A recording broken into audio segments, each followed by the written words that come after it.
Hey cut flower friends, it's Jessie from b.a.r.e Flower Farm and it is seed starting season.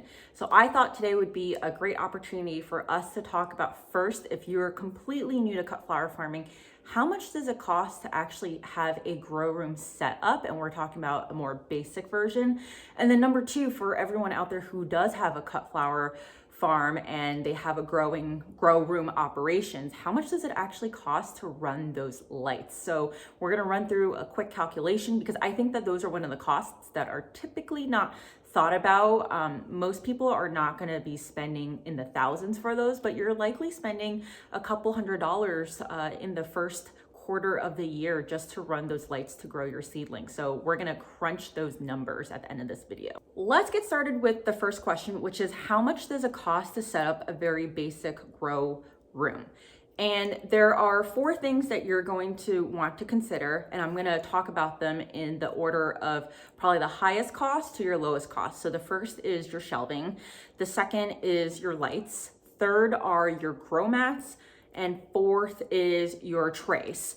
So there are some other ancillary things like extension cords, octopus outlets that you also want to consider. But at the end of the day, those are minor costs and you might not need them. So I'm not going to put them into this conversation. But let's talk about shelving. So shelving can be anything from as basic as the plastic shelving that you find at your local Walmart, even Amazon will ship it, and you can typically find a unit for $30 to $50. These are typically 3 to 5 tiers, so you'll have space for about 3 to 5 shelving racks. You can also go on the heavy duty route, which is what I have over here, and you can see that this is made out of heavy duty steel. Each shelf is actually supposed to be able to carry 1,000 pounds. Not that I would ever probably put 1,000 pounds on these shelves, but you can tell that they're gonna be around for a while, and that's why I love them. I've actually had these for 10 years. I bought them when I had started my other side business, which is a soap business. Back then, we were actually making a lot of soap. So I stored all of my soap making equipment on these shelves, and then when I outsourced the production of soap, I put my inventory on the shelving, and then finally, I've outsourced the fulfillment of the soap. So I do none of that in-house, and I'm left with this room with a lot of shelf space, which is perfect because I had to start seed. So you can tell here that one of the advantages of having these heavy duty shelving is that it's really easy to string the lights because you have these little grid things here where you can just put the wire through. And you can do it on the plastic shelving too. It's just typically you have to maneuver around a little bit to be able to find a place to hang the lights. But of course, you know, you can get it done, right? So the heavy duty shelving unit will probably run you nowadays, this one around $160, and that's on the Costco website. I have seen them go on sale, but for the most part, you're probably gonna be spending at least $100. I think I bought these for $110 10 years ago. So they're gonna last me for life. They're very, like I can use them for other stuff too, right? Which is why I don't mind spending the extra money on these. So shelving, anywhere from, we'll call it $50 to $150. Now let's talk about lights. And I think lights is the place where a lot of first-time growers start getting either confused or just a little bit paralyzed as to how many choices there are. These here are shop lights. These are LED shop lights. So there's a difference between LED and fluorescent. If you are gonna buy any kind of light, I am going to recommend that you buy LED. It is way more energy efficient, and it's also just technically better for the environment in terms of post disposal. So the other thing with a fluorescent light is that it emits a lot of heat, which is not necessarily a bad thing in the beginning of the season, because some of your seedlings are going to need warmth in order to generate. So you might be able to get away with a heat mat if you don't have one and you're using fluorescent lights, but then it catches up with you later, because if you have a lot of these lights, it emits so much warmth that it might actually be too warm for some of your your flowers that like it on the cooler side. So something to think about there. And then when I start crunching the numbers on the light side, you're going to see a difference between fluorescent and LED. But for the most part, these come in, like you can get them in a single unit, or you can get them basically in pairs. So I got them on Amazon 6 for $110. It comes out to roughly $18 each. When I say single unit, I mean each unit has 2 long bulbs, we'll call it long tubes. So that's one singular unit for about $18. Now, these on their own are not going to be enough for one shelf when you're looking at these cheaper lights. You're going to need 2 per shelf. So if you buy 6 like I did, you fill 3 racks. Now, I had also bought these up here, which are a little bit more fancy. They're actually specific grow lights. So the difference between a shop light and a grow light is basically the intensity and the spectrum that you get. So when you're growing seedlings, it doesn't matter if you have full spectrum. If you're growing something like tomatoes or peppers, I mean, you might be wondering who's growing that. A lot of that actually sometimes happens for people who are growing at scale indoors or hydroponically. And that's when you do want to invest in a much better light such as this one. That being said, this one was $110 each. So I have 2 of them. You know, they cost us like close to $200. Have I seen a difference in the seedlings? No. And I think that you really need to get up to the top tier, which run at around like $250 for you to really get those maximal results. Serena from You Can't Eat the Grass actually did a fantastic video comparing these low-end shop lights versus the high-end that she has. And she saw that some of her seedlings grew basically like twice as fast as they did under the shop lights. So I'm gonna link that in the description below. I highly recommend watching it. You know, there's no need for me to repeat great content that's already made. I'm not gonna reinvent the wheel, right? So I think that you should watch that just to be informed of the various lights out there and what makes sense for you. But if you are a completely new cut flower farmer, I recommend actually going with this cheap option because your seedlings are not gonna be compromised, they're gonna grow great, and you're not gonna spend a ton of money doing it. The other thing is, if you are gonna be cut flower farming for the long term, you are probably gonna have to buy more lights anyway. So you're better off buying the cheaper ones right now, making sure that you want to continue cut flower farming. And again, if you don't, you can use these lights in other applications. So for example, I had to buy more lights this year because my husband took all the lights that we had before that I used for hydroponics and microgreens and put them in our garage because he loved them so much. So they're very versatile. And you know, if you buy a very specific grow light at $200, yes, you could put it probably in the garage, but it's also gonna be a very overpriced light. Right? So just something to think about when you're spending money. The other thing about these grow lights is that they also come with these chains. So it makes it really easy for you to put on the wire racks, the shelving, and basically everything already comes to you ready. So even with the grow lights, they'll make sure that you have the infrastructure in order to set them in the right place. These grow lights actually run 24/7. Seedlings are going to need at least 16 hours of artificial light for them to get enough light to photosynthesize.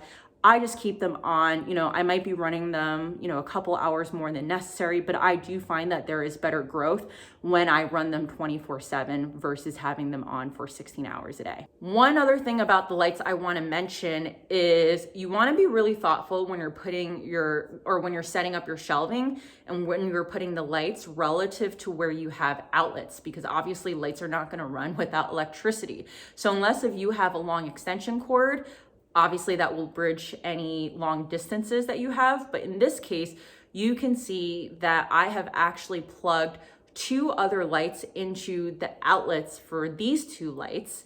And then the bottom 2 lights here actually go to the outlet with the other lights that I have on the other shelf going to an extension octopus outlet thing. So I actually had to rejigger my shelving before when I was growing hydroponically because I had not thought about this. It was a pain because I had already gotten everything set up and I was like, where do I plug it in? So just something to be mindful before you even start. Let's talk about grow mats now. Some people are gonna say you can get away without grow mats. I think it really depends on what you keep the room temperature of your house at. So for example, my husband and I are a little bit on the cooler side. We actually keep our house at 65 degrees.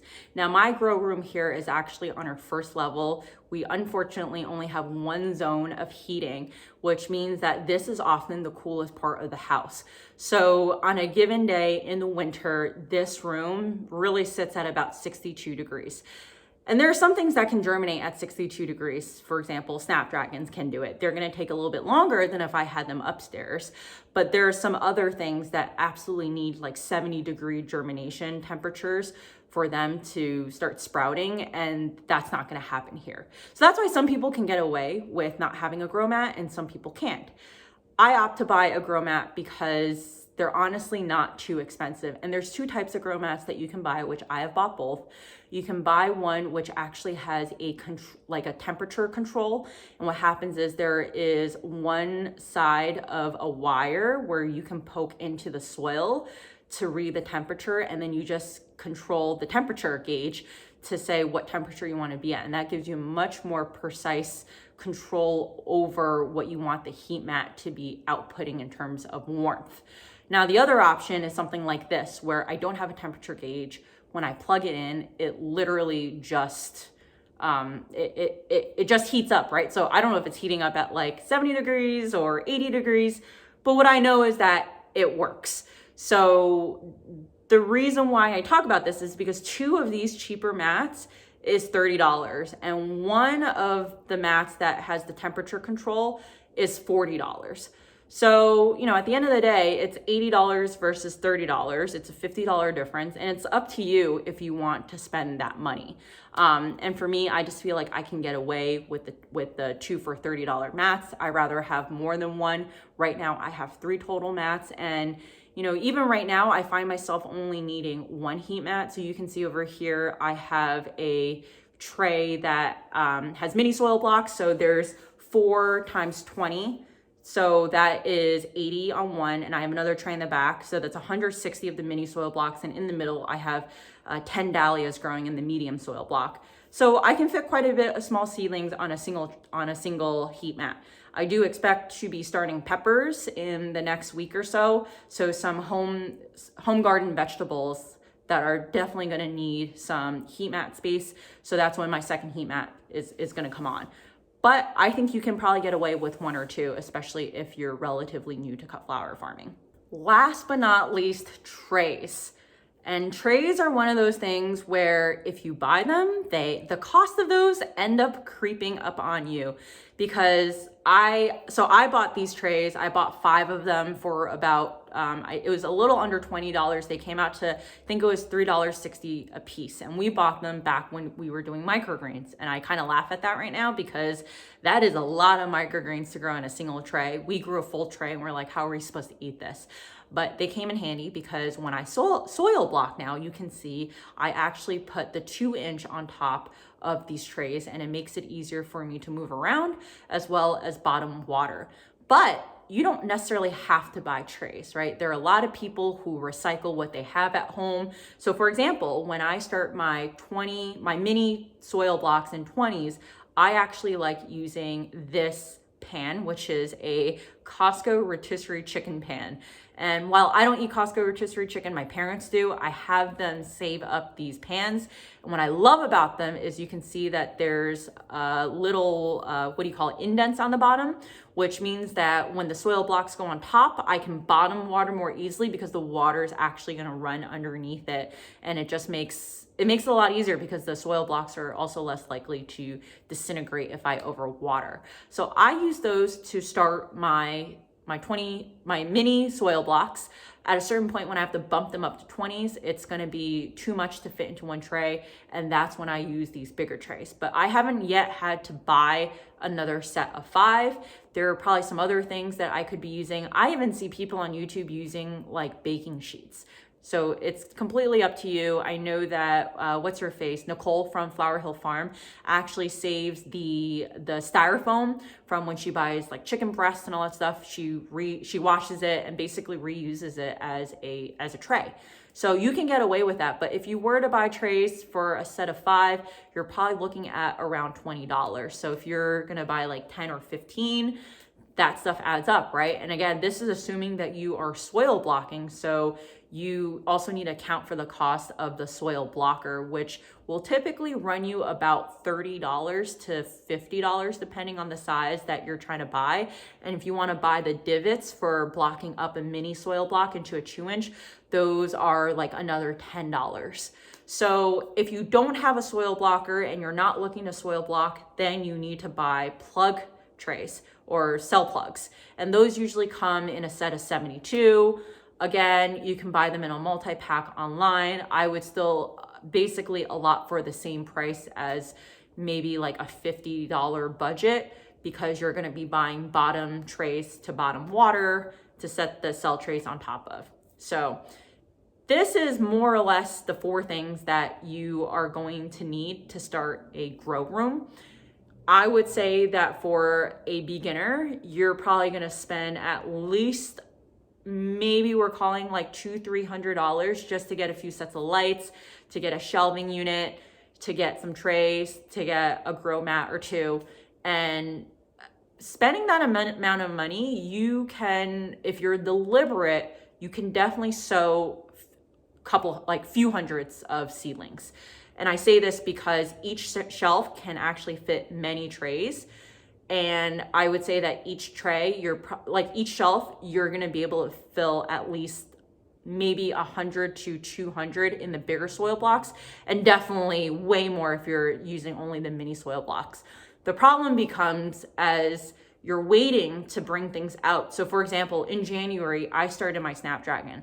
They're not going out to March, mostly because I'm not moving till March. So I need to find a space to keep them for basically 3 months. Now, in that 3 months, I'm also starting other stuff. Like I just started Status, Stock. What else did I start? Rudbeckia. So those are additional seedlings that are currently in the mini blocks. So they're on the Costco rotisserie chicken tray. So it's not taking up a lot of space, but at a certain point in a few weeks, I am gonna have to pop them up to the 2-inch blocker, and that's when it starts taking up more space. And I anticipate that I might start getting into a bit of a squeeze, but at that point also, I'm gonna have enough daylight and warmth outside where I can actually bring them outside to harden them off. So that is a part of my cost calculation and planning in terms of saying, do I actually need another set of shop lights right now? Now my plan B is I can always take a couple from the garage. We're moving anyway, so we have to take them down. But for someone who is looking at a more permanent situation, don't discount the great outdoors, the free sunlight that you get. If anything, your plants are gonna get better light from the sun than from artificial light, of course. And you're also in the process helping harden them off. I really do like to bring my very young seedlings outside, especially when it's not windy. When they're very young, you don't have to worry about, just keeping them out for an hour or 2 and bringing them back in. You can actually leave them out for the entire day because they're so young. That's what Mother Nature does, right? If a seed sprouts in the wild and they're exposed to full sunlight, like they'll live. It's when you've kept your seedlings in an artificial environment that's room temperature controlled, there's no elements, and you've let them grow for a few weeks that they need to have the time. Or I guess you need to harden them off more gradually.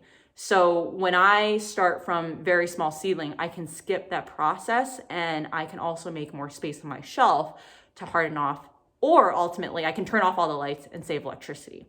So that's what I want to talk about next. How much money does it cost for me in this case to run this grow room? And we'll calculate it on a daily basis per shelf times 3 for my whole entire shelving, and then look at what that looks like on a daily basis to a monthly basis. Now that I've had some dinner and a shower with a change of clothes, I'm ready to do some math. So let's talk about costs. We're going to talk about energy output from these lights in watts. Now, there's other units you might have seen like FC, which stands for foot candles. lumens. We're going to use watts because we pay electricity in watts. So it's kilowatt hours in terms of what our electric bill shows. And that's for the US. So for the ease of the discussion, we're going to talk about watts. And you can find out how much wattage your lights put out basically from online, the description, or even from like the manual. That stuff is pretty readily available. So the shop lights put out 40 watts per hour. And the 40 watts, I believe, is actually for both tubes. I was trying to research this online. I couldn't get a clear, definitive answer, but it passes the gut check for me. So we're going to go with 40 watts for a shop light. I said for a single rack or shelf that I need 2 shop lights. So 40 times 2 is 80 watts for 1 hour to turn them on. Now, I said earlier that I keep them on for 24 hours. So when you do the math here, that's 80 times 24. That gets you to 1,920 watts.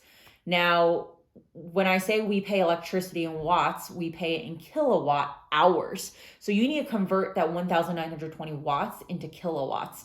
And similar to like a kilometer to a meter, you're basically moving the decimal point 3 spots back. So 1,920, move it 3 spots back, that gets you to 1.92 kilowatt hours. And now the test is, do you know how much you pay per kilowatt hour?